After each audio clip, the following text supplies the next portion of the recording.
How's it going, guys? I just wanted to get on here real quick and do a video for educational purposes.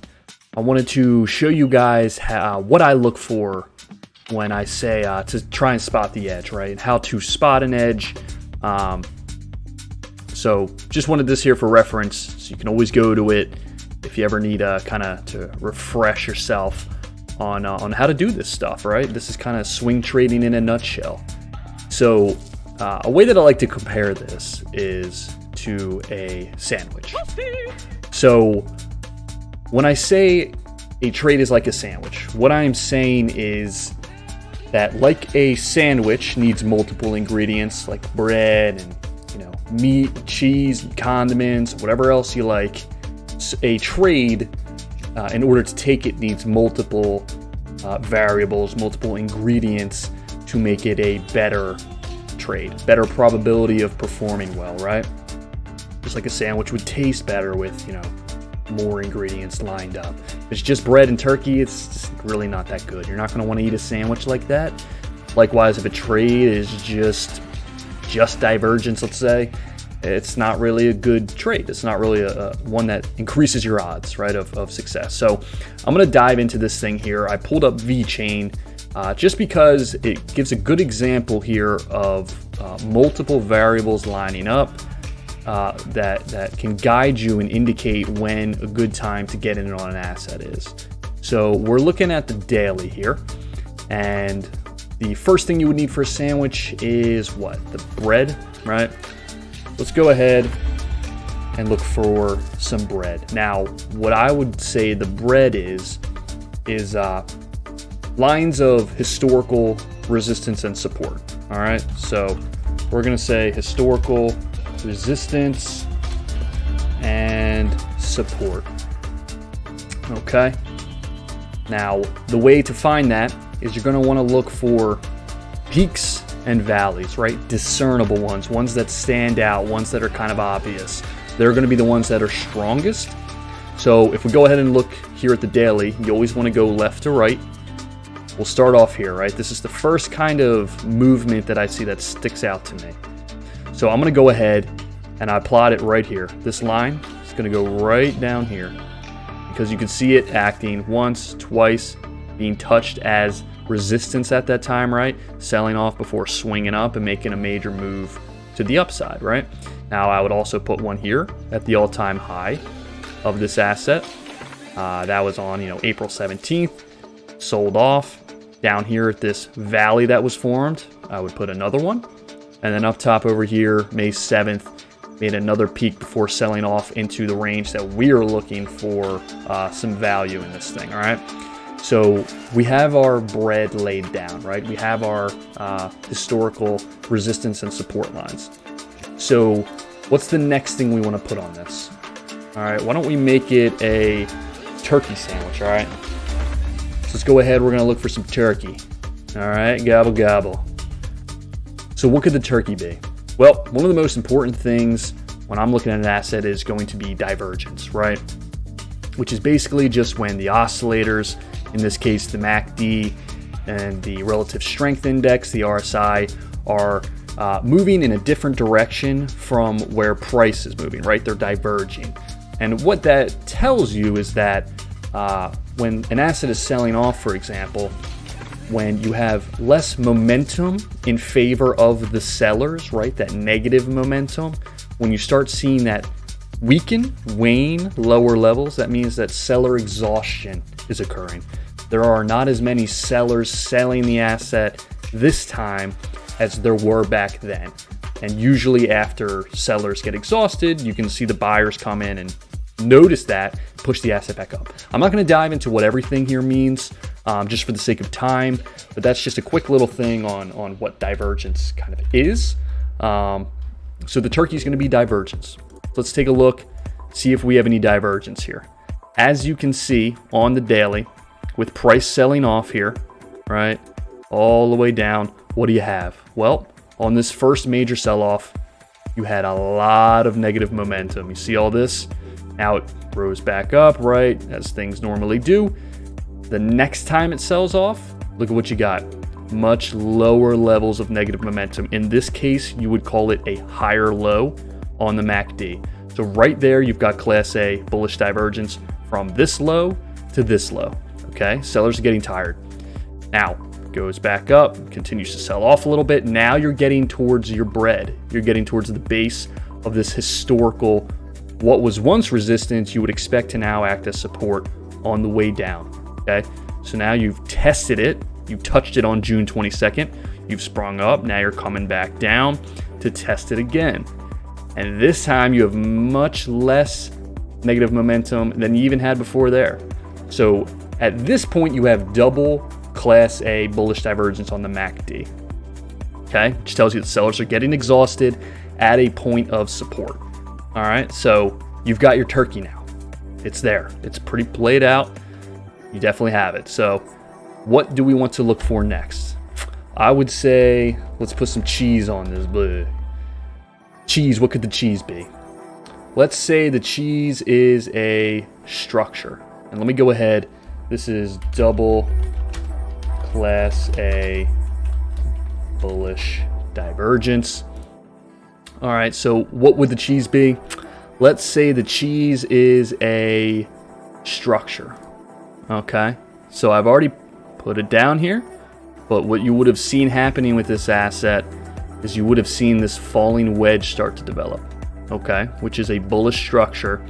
And as price gets closer to the apex, the point here, you can oftentimes expect to see a move. Typically, you would see it go up in a bullish pattern, but could go either direction.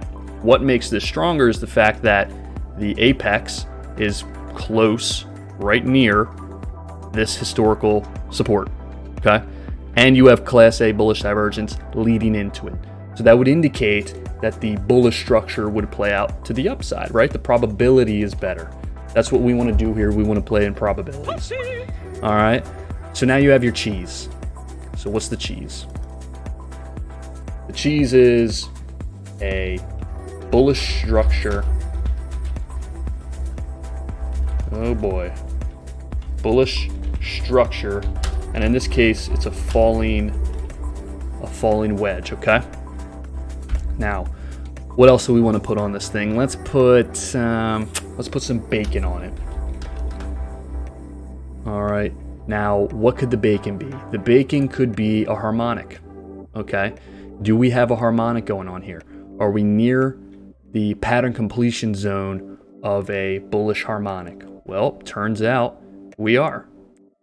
You have a bullish bat pattern going on here. And look at where the pattern completion zone, point D of the harmonic, lines up.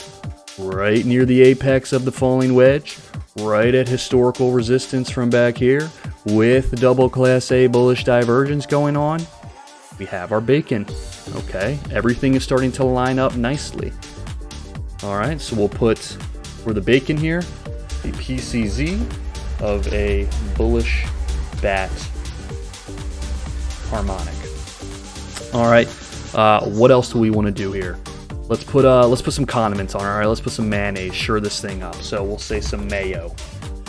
All right, mayo could be. Let's line it up on multiple time scales. All right, that's a very beneficial way of shoring up the edge.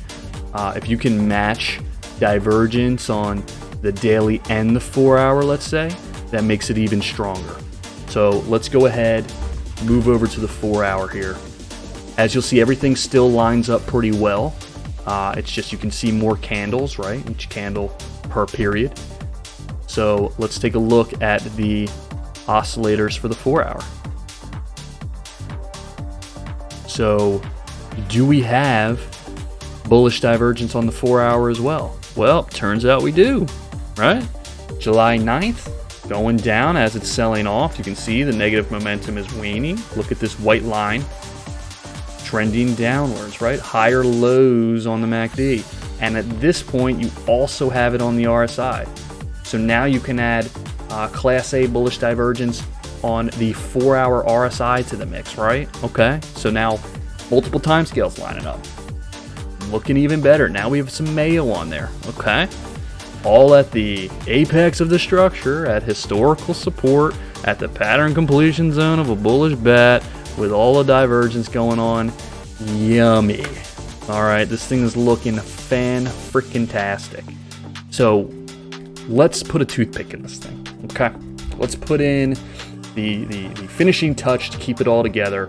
And the toothpick, let's say, will be the point that we would want to enter the trade.